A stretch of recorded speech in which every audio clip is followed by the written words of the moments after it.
चलेगा बच्चों, एक बार फिर से आप लोगों का हार्दिक स्वागत और अभिनंदन है यूथ क्लास में। जैसा कि इकोनॉमी की मैंने आपको गरीबी और बेरोजगारी पे क्लास दी थी, तो जैसा कि हमारा ट्रेंड चल रहा है रिवीजन का, तो गवर्नर जनरल हुए थे लास्ट जो किया था, उसके आगे हमारा गवर्नर जनरल है लॉर्ड ऑकलैंड, है ना, 1836 से 1843। एंजॉय करें इस सेशन को, काफ़ी आपका जो मॉडर्न हिस्ट्री है वो भी कवर होता रहेगा, मतलब उसका भी रिवीजन होता रहेगा, है ना।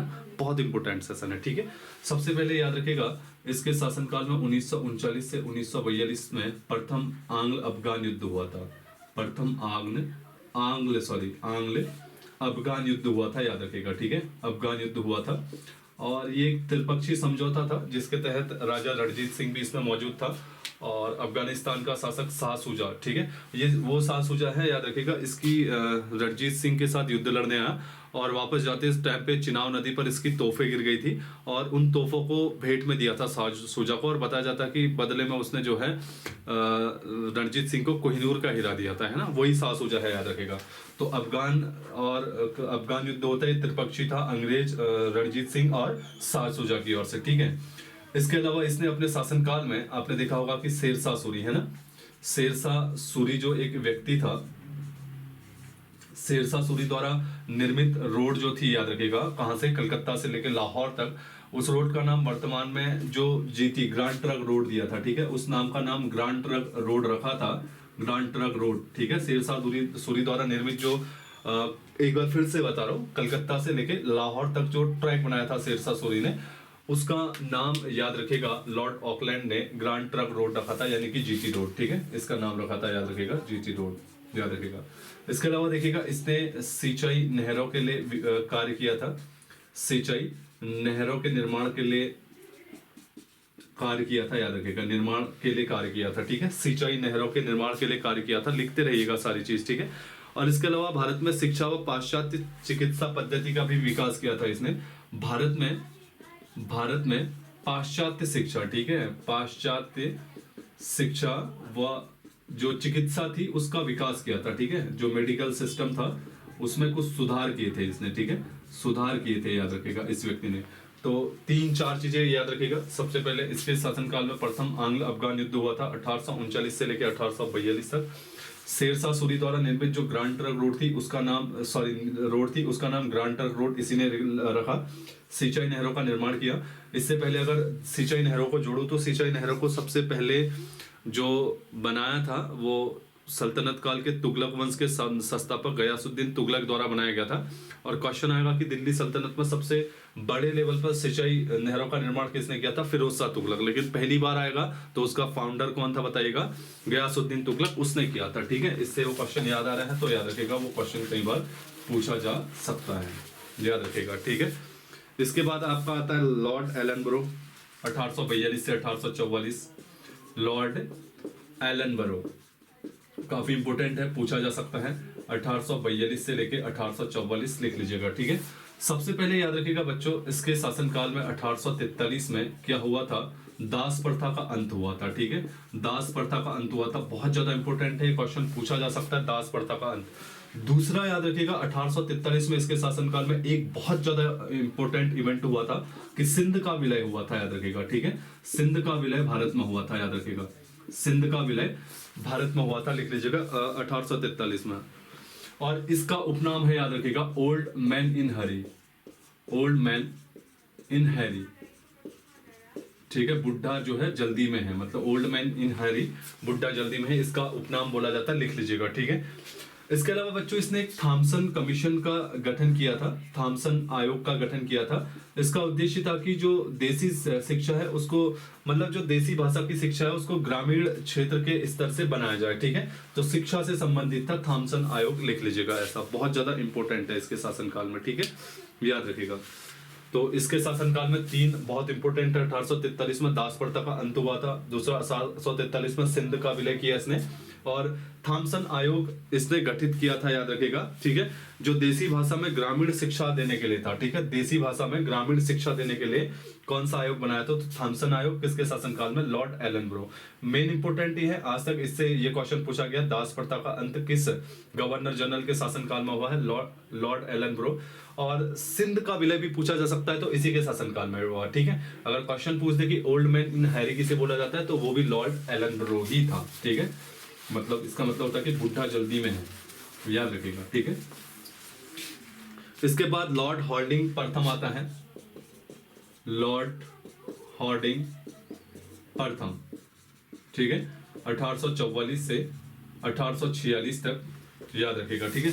इसने क्या किया? उड़ीसा में प्रचलित, ठीक है, उड़ीसा में प्रचलित नरबली, ठीक है, उड़ीसा में प्रचलित नरबली थी, जो खोंड जनजाति में थी, याद रखिएगा, खोंड जनजाति में थी, उसको प्रतिबंधित कर दिया, मतलब उसको कैंसिल कर दिया, ठीक है। बहुत इंपॉर्टेंट है, उड़ीसा में प्रचलित नरबली जो खोंड जनजाति में जो थी, बहुत ज्यादा प्रचलन में थी, उस पे इसने प्रतिबंध लगाया। देखिए अच्छा काम किया कि नहीं किया, बताओ। अच्छा काम तो कर रहे हैं ना, अच्छा काम किया तो क्वेश्चन बन सकता है, याद रखिएगा, ठीक है।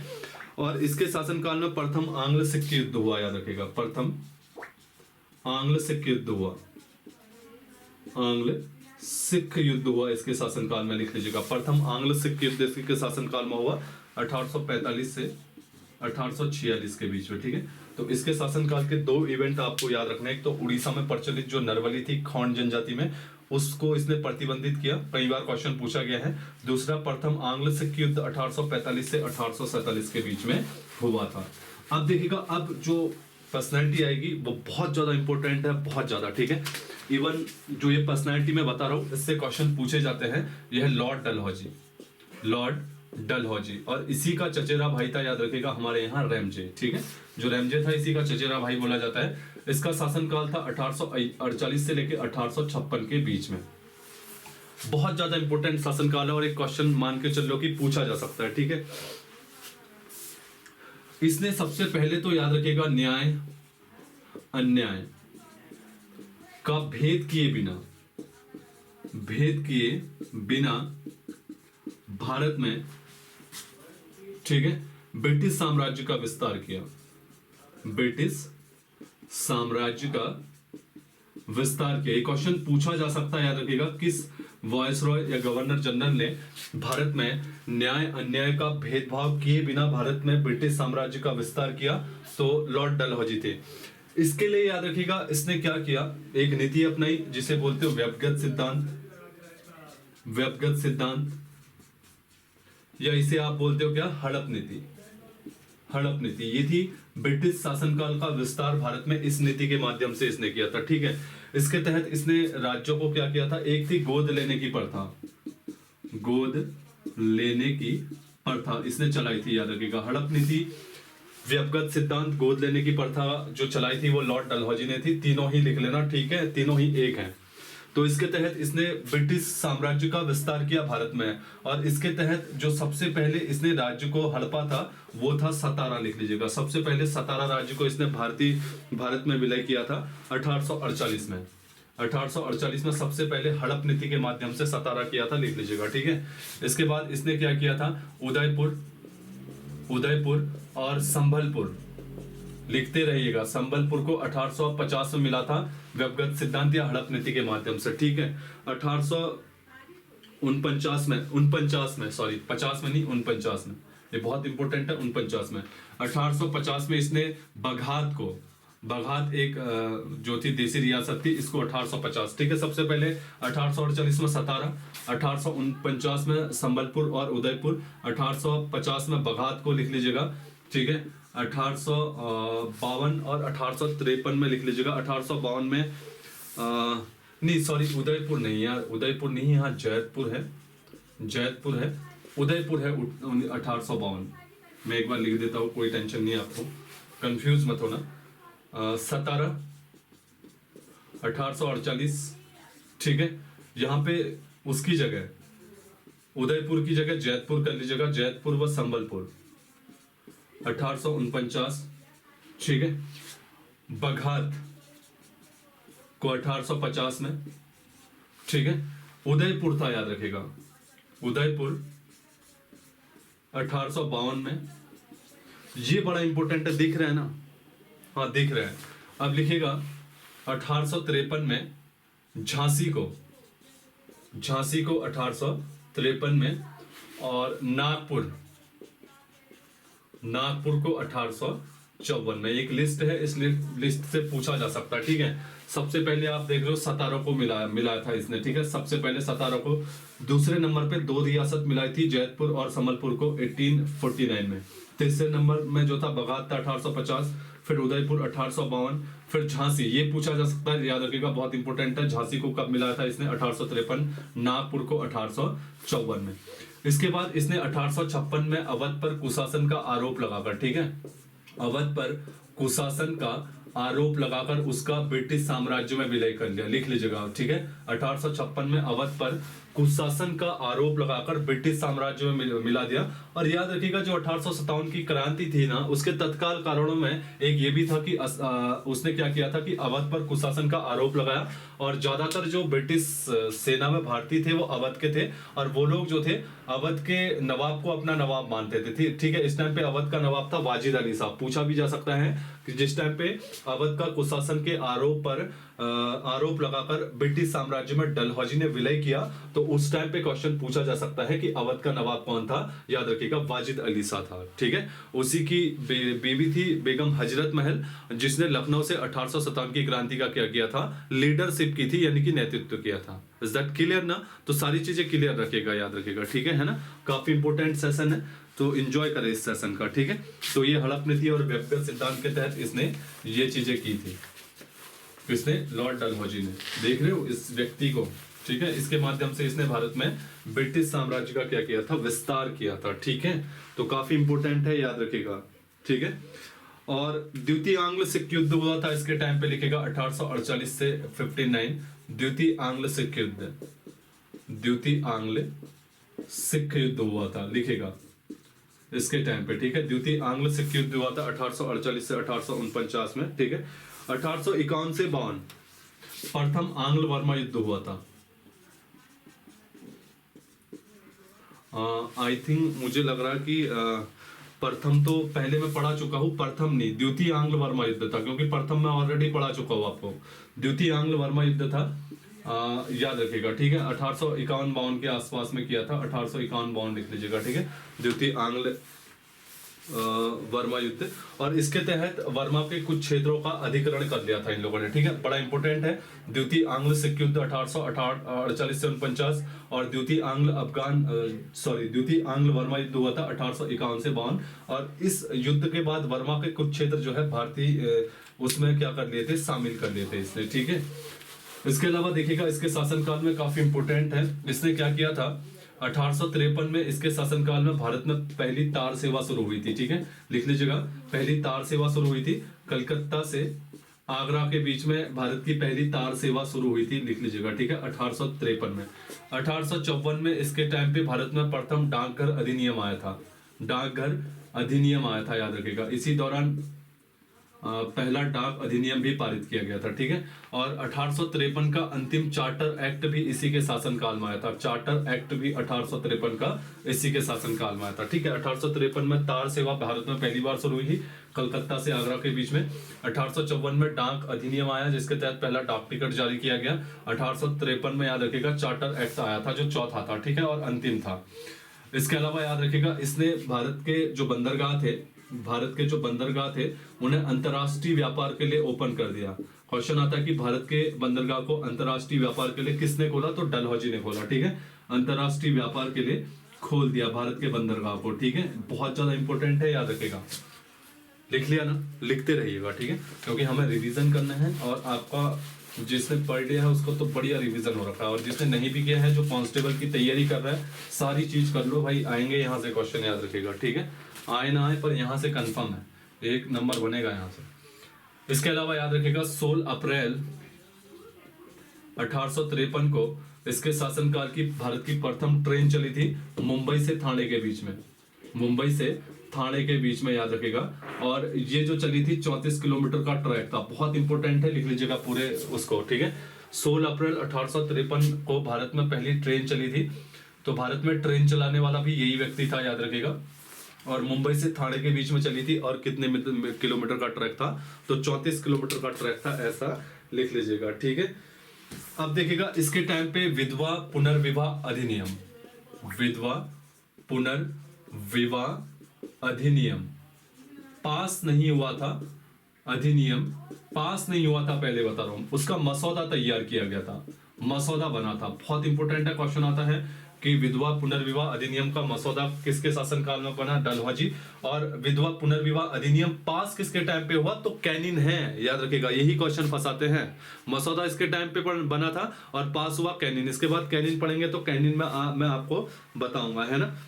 इसके अलावा याद रखिएगा सिक्किम में इसने 2 डॉक्टरों की नियुक्ति की थी, ठीक है, 2 डॉक्टरों की नियुक्ति सिक्किम में की थी, और वहां सिक्किम के लोगों द्वारा उनपे अभद्रता करने के कारण इसने सिक्किम का विलय भारत में कर लिया, ठीक है, सिक्किम का भी विलय कर लिया भारत में। काफी इंपॉर्टेंट है, याद रखिएगा, पूछा जा सकता है, ठीक है।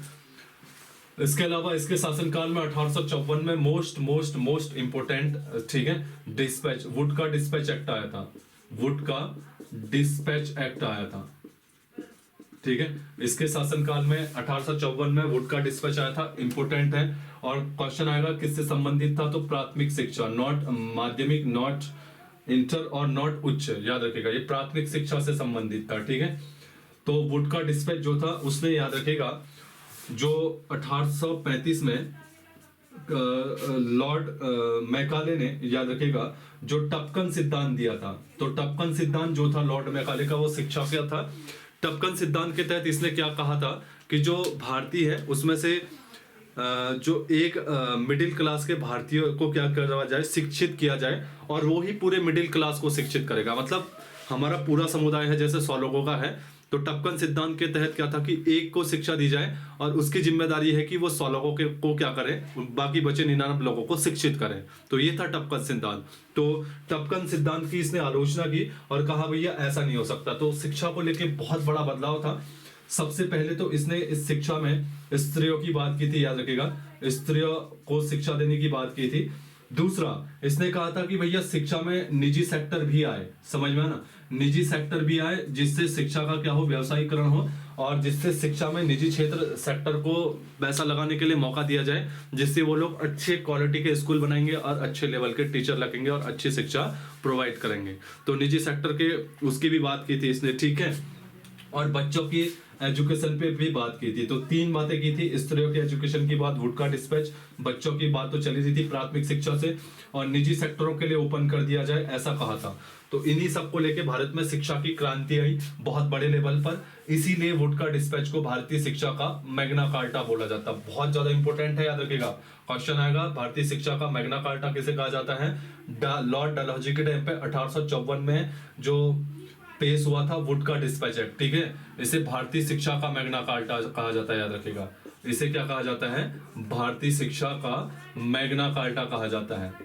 इसके अलावा मैग्ना कार्टा की बात करूं तो आपके संविधान के भाग 3 यानी कि मौलिक अधिकारों को, क्वेश्चन आएगा संविधान के किस भाग को, फिर से एक बात बता रहा हूं, संविधान के किस भाग को भारतीय संविधान का मैग्ना कार्टा कहा जाता है। तो संविधान के भाग 3 जिसमें मौलिक अधिकार है, ठीक है, आर्टिकल 12 से लेकर 35 तक जहां पे समाहित है, तो उसे भारत का संविधान का मैग्ना कार्टा बोला जाता है। जिसे नहीं आ रहा है वो लिखते रहिएगा, ठीक है। मैग्ना कार्टा का मतलब होता है अधिकार पत्र, यानी कि उसने उस क्षेत्र में बहुत उल्लेखनीय कार्य करे हो और उसकी वजह से वो क्षेत्र जो है डेवलप हुआ हो, ठीक है, उसे मैग्ना कार्टा कहा जाता है, याद रखिएगा। वुड का डिस्पैच काफी इंपॉर्टेंट है, आया ना समझ में, डलहौजी के टाइम पे। इसके अलावा याद रखिएगा इसने अच्छी चीज भी की, इसने सार्वजनिक निर्माण विभाग यानी कि पीडब्ल्यूडी, ठीक है, पीडब्ल्यूडी को बोला जाता है सार्वजनिक निर्माण विभाग, सार्वजनिक निर्माण विभाग, निर्माण विभाग की स्थापना की, याद रखिएगा, काफी इंपॉर्टेंट है। सल्तनत काल में जोड़ू तो सल्तनत काल में याद रखिएगा पीडीएस यानी कि पब्लिक डिस्ट्रीब्यूट सिस्टम, ठीक है, यानी कि पब्लिक डिस्ट्रीब्यूट सिस्टम मतलब जो पब्लिक को दिया जाता है, तो ठीक है, पीडीएस सिस्टम की शुरुआत की थी अलाउद्दीन खिलजी ने, शॉर्ट में लिख रहा हूं। और सल्तनत काल में सार्वजनिक निर्माण विभाग यानी कि पीडब्ल्यूडी की शुरुआत की थी फिरोज शाह तुगलक ने। यही जहां पे नोट्स बना रहे हो उसके नीचे नोट करके लिख लीजिएगा ये चीज, फिरोज शाह तुगलक ने, क्वेश्चन पूछे जाते हैं, याद रखिएगा, ठीक है। तो सल्तनत काल में सार्वजनिक निर्माण विभाग यानी कि पीडब्ल्यूडी निर्माण विभाग बनाने वाला शासक कौन था? फिरोज शाह तुगलक। और सल्तनत काल में आएगा पीडीएस सिस्टम यानी कि पब्लिक डिस्ट्रीब्यूट सिस्टम किसने बनाया था? सार्वजनिक वितरण प्रणाली से बोला जाता है, ठीक है, लिख लेना। पीडीएस सिस्टम को बोला जाता है सार्वजनिक वितरण प्रणाली। किसने शुरुआत की थी? तो अलाउद्दीन खिलजी ने की थी। नोट करके जहां पे लिख रहे हो दोनों लिख लीजिएगा, काम आएंगे आपके, ठीक है, बहुत ज्यादा। तो पीडब्ल्यूडी सार्वजनिक निर्माण विभाग की स्थापना की बंदे ने है, याद रखिएगा।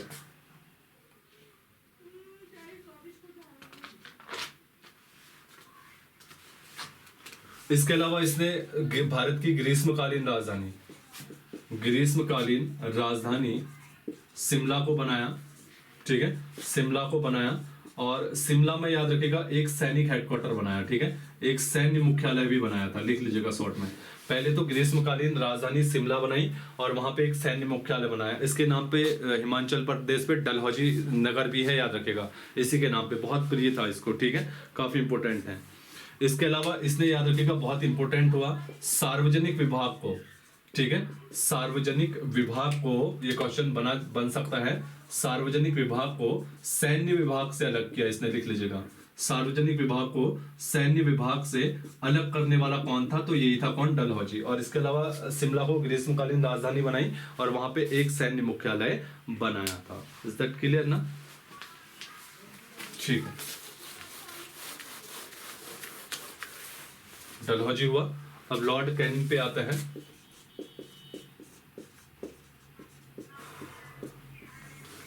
जैसे मैंने आपको बताया था कि वॉरेन हेस्टिंग पे 2 उपाधियां हैं, उसके बाद विलियम बेंटिंग पे 2 उपाधियां है, उसी प्रकार से कैनिंग के पास 2 उपाधियां है। कैसे, मैं बता रहा हूं। एक तो कंपनी की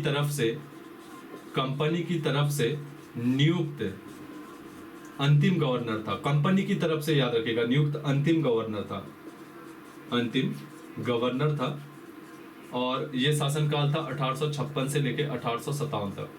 इसके बाद 1857 से लेके 62 वाला, ठीक है, 1857 से लेके 58 से 62 लगा लो, कोई नहीं, 58 से 62 वाला शासनकाल था। ये भारत के प्रथम वायस रॉय के रूप में था। देखिएगा, क्वेश्चन आएगा भारत का अंतिम गवर्नर जनरल, तो वो आंसर ये नहीं होगा कैनिंग, याद रखेगा। कैनिंग तो कंपनी की तरफ से नियुक्त अंतिम गवर्नर था, क्योंकि 1857 की क्रांति हुई और 1857 के बाद 1858 का जो भारत परिषद अधिनियम आया, इसके तहत कंपनी के शासन को समाप्त कर दिया। समझ रहे हो, बहुत इंपॉर्टेंट है, क्योंकि इससे पहले 1858 से पहले जब 1757 में बंगाल का प्रथम गवर्नर नियुक्त होता है, कौन? क्लाइव, तब से लेके 1857 यानी 100 साल तक कंपनी ही भारत में ब्रिटिश साम्राज्य का क्या करती थी? प्रशासनिक तरीके से और राजनीतिक तरीके से और पॉलिटिकल तरीके से कंट्रोल करती थी। समझ में ना? तो डेफिनेटली वही नियुक्त करेगी, है ना, वही क्या करेगी बताइएगा? नियुक्त करेगी किसी भी वॉइसरॉय को। समझ में ना? वही भी नियुक्त करेगी किसी भी वॉइसरॉय को। तो इसलिए 1858 का जो एक्ट आया, उसमें कंपनी को जो अधिकार थे उनको समाप्त कर दिया, और कंपनी के अधिकार समाप्त करने के बाद सीधे क्राउन के हाथों में जो है अधिकार लिया गया। अब जो है ब्रिटिश सम्राट या सम्राज्ञी भारत का नेतृत्व करेंगे और वायसराय उनका क्या करेंगे? जैसे राष्ट्रपति है, राष्ट्रपति की नियुक्ति, राज्यपाल है, राज्यपाल की नियुक्ति कौन करता है? राष्ट्रपति, और डेफिनेटली वो राष्ट्रपति का प्रसाद पर्यंत करता है। तो उसी प्रकार से ये लगा लो वायसराय, ठीक है। तो एक प्रकार से क्या था? ब्रिटिश साम्राज्ञी का प्रतिनिधि था, ठीक है, तो याद रखिएगा। तो 1858 में कंपनी का जो है शासन खत्म कर दिया। इसीलिए क्वेश्चन आता है कि कंपनी की तरफ से नियुक्त अंतिम गवर्नर जनरल कौन था? तो कैनिंग था। समझ में आया ना? क्योंकि अब ये मत कहना अंतिम था, कंपनी की ओर से। कंपनी का 1858 में एक्ट में कंपनी का जो अधिकार थे वो खत्म कर दिए। लेकिन याद रखिएगा, कंपनी से सत्ता कब ली? 1876 में, ये भी लिख लीजिएगा। 1858 एक्ट के माध्यम से कंपनी के अधिकार समाप्त करने की घोषणा हुई, लेकिन अंतिम तौर पे लिखेगा उसके जो अधिकार समाप्त किए वो 1876 में किए। बहुत ज्यादा इंपॉर्टेंट क्वेश्चन है, लिख लीजिएगा, क्वेश्चन बन सकता है, ठीक है। घोषणा यहाँ हुई थी और छीने गए यहाँ 1876 में। तो इसके साथ 2 शासनकाल जुड़े हैं। समझ में आया ना? पहला इसकी तरफ से, दूसरा वायसरॉय की तरफ से। तो आगे पढ़ते हैं। इसके समय में तो सबसे पहले 1857 की क्रांति हुई थी, लिख लीजिएगा। 1857 की क्रांति हुई थी, बहुत ज्यादा इंपॉर्टेंट है, ठीक है, क्रांति हुई थी। दूसरा 1856 में विद्यासागर ईश्वर, एक मिनट,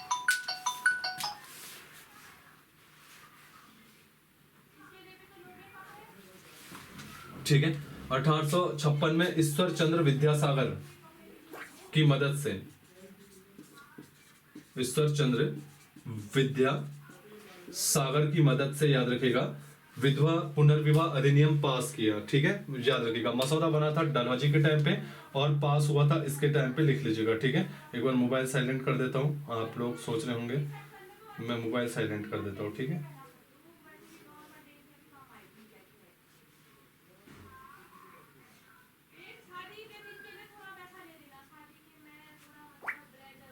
चलिए मोबाइल साइलेंट कर दिया मैंने। तो ठीक है, ईश्वर चंद्र विद्यासागर के उससे सहायता से इसने 1856 में विधवा पुनर्विवाह अधिनियम जो है पास किया। बहुत इंपॉर्टेंट था, याद रखिएगा। ठीक है, काफी इंपॉर्टेंट है, 1856 था। इसके बाद याद रखिएगा 1858 में भारत परिषद अधिनियम आया। इसके तहत इसको 1 नवंबर क्वेश्चन आता है 1858 में, किसने पढ़ के सुनाया 1 नवंबर 1858 को? कैनिंग ने। और कहां पढ़ के सुनाया तो बता दीजिएगा कि इलाहाबाद बताया भैया इसने। ठीक है, इलाहाबाद में ये पत्र पढ़ा था। और इसके तहत याद रखिएगा कंपनी का शासन खत्म किया और भारत के गवर्नर जनरल को ही भारत का वायसरॉय बनाया गया। और वायसरॉय कहा गया कि रानी का या सम्राट का क्या होगा, प्रतिनिधि होगा भारत में। ठीक है, काफी इंपोर्टेंट है, याद रखिएगा। और इसके अलावा याद रखिएगा सितंबर 1859 में इसके शासनकाल में नील विद्रोह हुआ था, नील विद्रोह हुआ था। ठीक है, इसका उल्लेख याद रखेगा। ठीक है, बंकिम चंद्र चटर्जी ने, बंकिम चंद्र ने क्या किया था, नील दर्पण इनका नाटक था, इस पे उल्लेख किया है, लिख लीजिएगा। बंकिम चंद्र ने इसका उल्लेख किस में किया है बताइएगा, नील दर्पण में। और नील दर्पण को नील दर्पण में किया है। ठीक है, नील विद्रोह को याद रखिएगा इंडिगो विद्रोह भी कहते हैं, लिख लीजिएगा। इंडिगो विद्रोह भी कहा जाता है, बहुत ज्यादा इंपॉर्टेंट है, याद रखिएगा। ठीक है, इंडिगो विद्रोह भी कहा जाता है। इसके अलावा याद रखिएगा इसके शासनकाल में 1860 में भारतीय आईपीसी एक्ट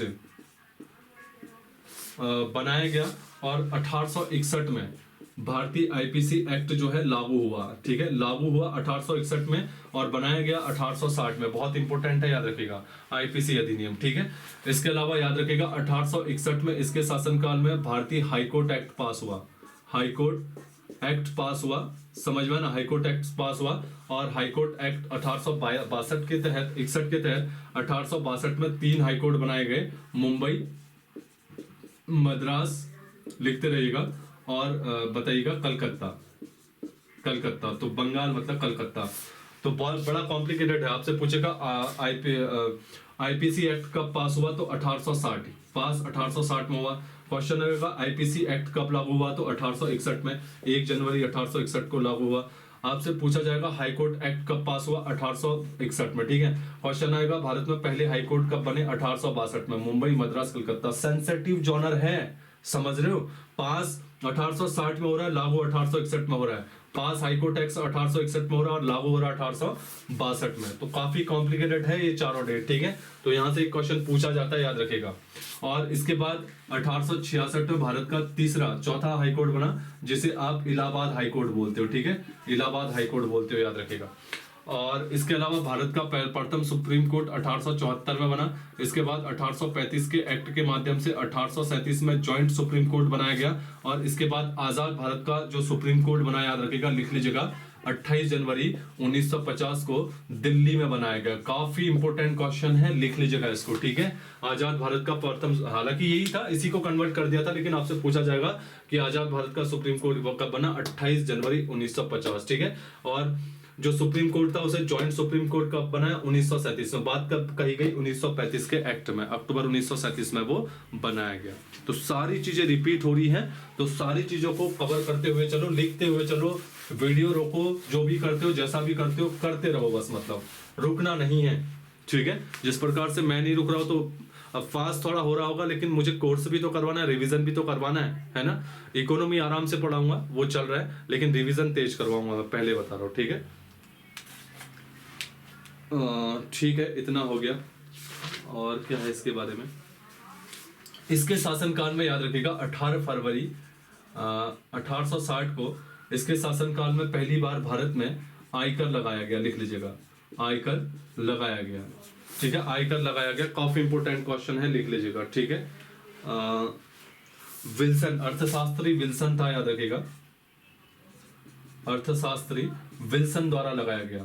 और जब इसने 18 फरवरी 1860 को भारत में पहला आयकर लगाया तो विल्सन ने, तो इसी को भारतीय बजट का जनक बोला जाता है, लिख लीजिएगा, ठीक है। आगे बजट पढ़ेंगे तो भारतीय क्या बोला जाता है बताइएगा, भारतीय बजट का जन्मदाता किसे बोला जाता है, विल्सन को। और कब बोला जाता है, ये इसने पहली बार भारत में 18 फरवरी 1860 को टैक्स लगाया था, आयकर लगाया था। इसी को मद्देनजर रखते हुए हम इसको भारत का बजट का जन्मदाता बोलते हैं। इसके अलावा इसके शासनकाल में 1861 का एक्ट पास हुआ, जिसके तहत याद रखिएगा जो वॉयस रॉय था, ठीक है, वॉयस रॉय था, उसको महाभियोग चलाने का अधिकार दिया गया था। बहुत इंपॉर्टेंट है, याद रखिएगा, क्वेश्चन आता है कि वॉयस रॉय को महाभियोग लगाने का अधिकार किस एक्ट के माध्यम से दिया, 1861।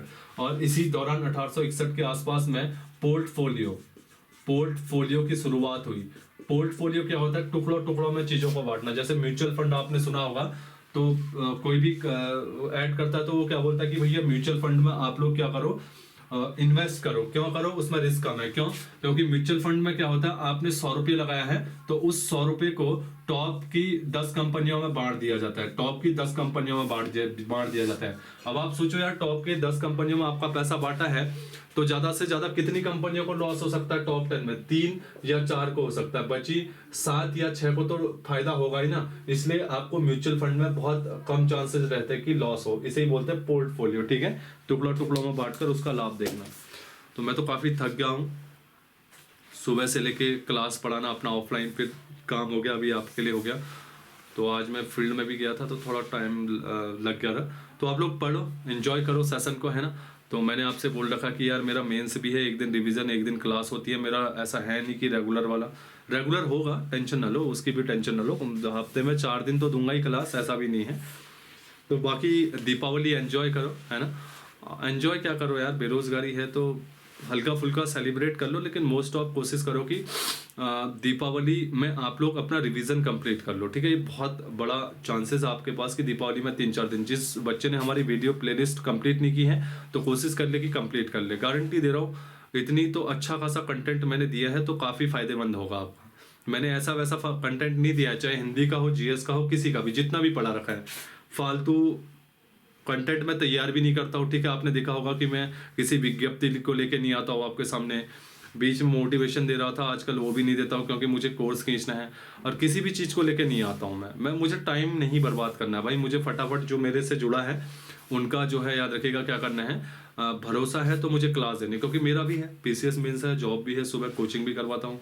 तो मुझे भी मतलब आप ये मान के चल लो कि शाम तक ऐसा हो जाता है ना, बिल्कुल मतलब आदमी को हो जाता है 6 बजे 5 बजे आके बिल्कुल चरम सीमा पे थका ही और सो जाओ करके, वैसा होता है। पर मुझे करना पड़ता है।